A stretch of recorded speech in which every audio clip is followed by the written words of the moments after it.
It's hard to find a publisher more synonymous with fighting games than Capcom. From dominating arcades to taking over our home consoles with Street Fighter II, Capcom has been a mainstay of the genre from the beginning. Enter the Capcom Fighting Collection, a polished package of 10 games that range from the familiar Hyper Street Fighter II The Anniversary Edition and Super Puzzle Fighter II Turbo, all the way to obscurities like the alternate roster versions of Darkstalkers 3 that have never been released outside of Japan, the confusingly titled Vampire Hunter 2 and Vampire Savior 2. With its bevy of modern features including rollback netcode for online play, custom training modes, and a museum with tons of art and music, the Capcom Fighting Collection does great justice to this publisher's storied legacy, with only a couple notable omissions in both its game library and extra features holding it back.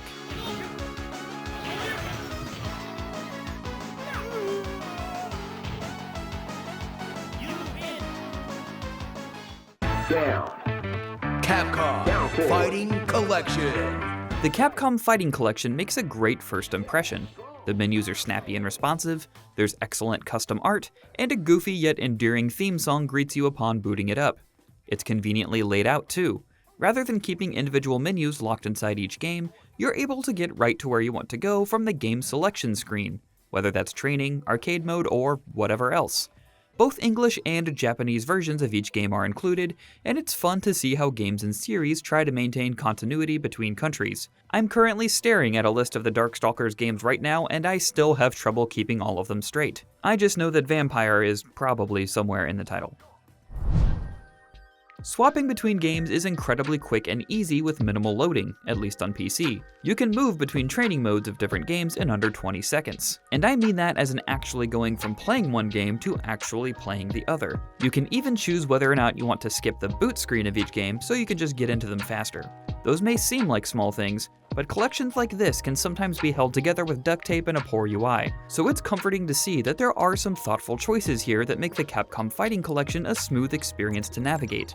The training modes themselves don't include tutorials, just methods for setting up different opponent behaviors and interactions. But I genuinely had a lot of fun diving deep into the decades of forum posts and guides out there built by dedicated communities. There's also a quick save slot, so if you need to hop out of a particular game, you can come right back to where you left off.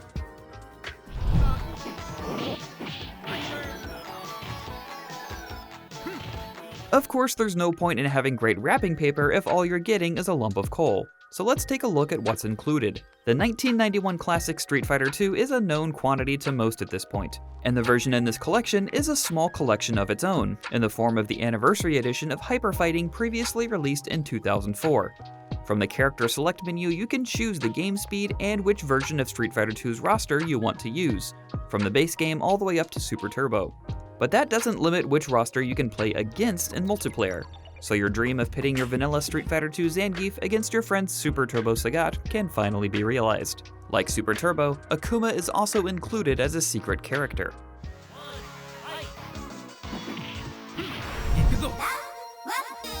If you prefer your Street Fighter characters to be both smaller and cuter, 1997's Super Gym Fighter Minimix, known as Pocket Fighter in Japan, is a strange spin on a 2D fighter, with characters from Darkstalkers and even Red Earth making appearances.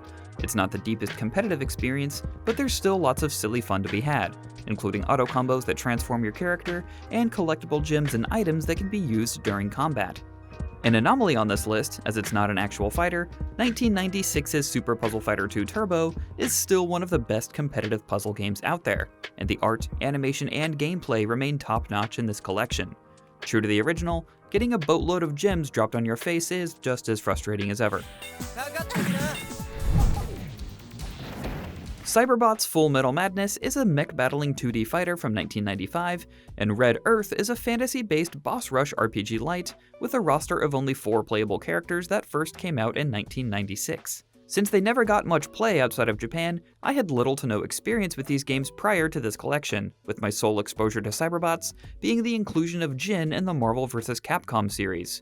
But both games seem to be fully intact, including an arcade mode, local and online multiplayer, and a training mode. Cyberbots, a spin-off of arcade beat-em-up Armored Warriors, is a 3-button fighter with 2 attacks, a projectile weapon button, and a dash button allowing you to move in all 8 directions mid-air. It has a lot of cool ideas, including a separate meter tied to your projectile cooldown, and the ability to knock off your opponent's arm, drastically reducing their moveset. But while it's easy to control and I mostly enjoyed my time with it, the chunky design of the mechs combined with the high speed of movement sometimes made the action hard to follow, especially in the corner. This led to some frustrating situations as I couldn't tell where my hitbox ended and my enemies began. I plan to put more time into it going forward since it's so weird and I'm definitely intrigued, but as of right now, it's at the bottom of my list when it comes to the collection. I enjoyed my time with Red Earth more than Cyberbots, as it's just so different than most fighting games released today. Despite the small roster, the novelty of facing off against mostly custom bosses rather than other playable characters, while leveling up and gaining new moves in the quest mode, lent it a novelty not seen in other 2D fighting games. And it's awesome that this previously obscure piece of fighting game history is now much more easily played.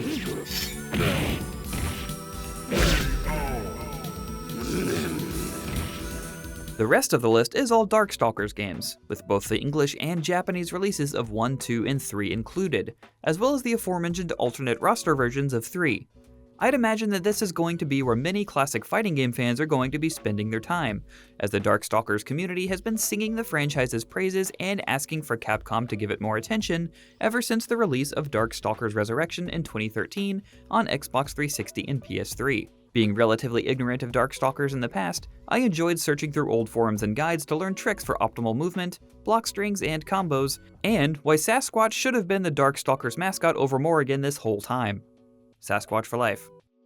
In an appreciated act of transparency, Capcom has listed the ROM version of each game in both the main menu and on their website. Every game in the Capcom Fighting Collection feels great to play, allowing you to further simplify controls in any of them by assigning entire moves, specials, or even supers to the press of one button. It may be heresy for competitive players, but for those just looking to jump into a classic and have their character immediately do some cool stuff on screen, it's a welcome inclusion. I'd go so far as to say it's one that all collections of old games like this should have, especially considering that you can turn that option off in lobbies and matchmaking if you don't want your opponents taking advantage of it. It's also toggled off by default when queuing for ranked matches. The biggest miss from this collection is that there's not a single version of Street Fighter 3. Despite launching as somewhat of a disappointment due to having almost no recognizable characters and the fact that it was just plain weird, Street Fighter 3 New Generation eventually gave way to Street Fighter 3 Third Strike, often heralded as one of the best fighting games of all time. SF3 was last released in 2018's Street Fighter 30th Anniversary Collection, so it's not like it's too hard to come by, but it would have been great to have an updated version with this modern netcode. It seems like a glaring omission for a package that gets so many of the little things right. And speaking of the little things,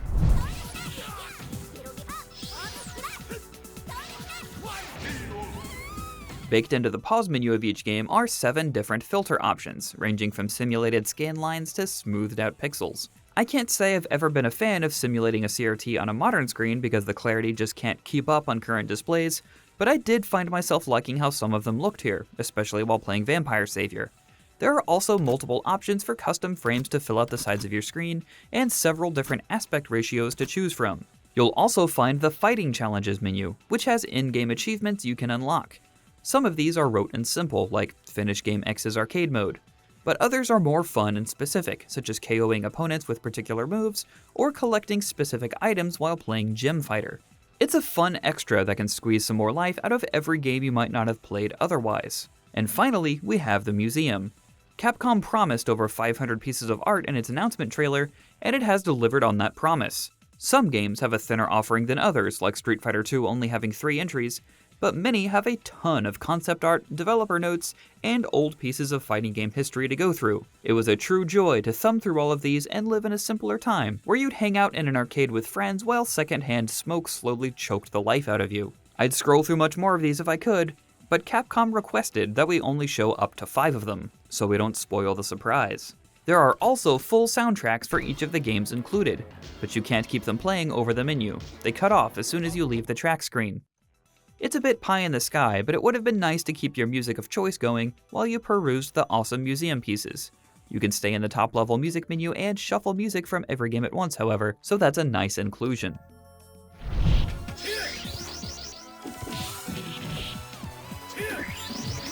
Many fighting game fans rejoiced when Capcom announced that this collection includes rollback netcode, and I'm happy to say it plays great online. I've played matches of every game with friends and randoms across the country on both a wired gigabit connection on PC and the PS4 version on PS5 over Wi-Fi, and they all felt close to offline play.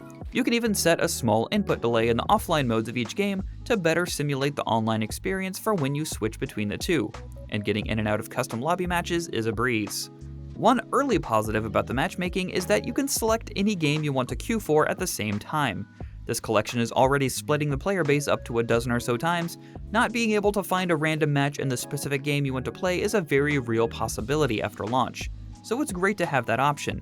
You can also either browse the museum, or jump into the offline modes of any game while you're actively searching for an opponent. If these systems work as intended, they could do a lot to alleviate the annoyance of long queue times.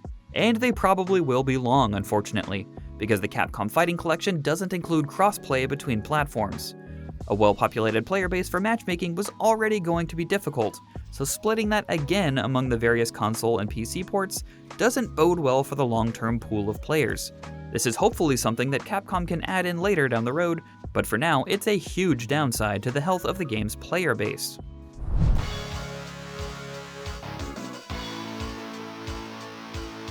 The Capcom Fighting Collection has everything it needs to succeed.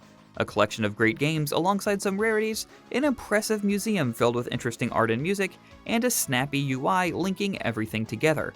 Online play has been flawless ahead of launch thanks to easy matchmaking and modern rollback netcode.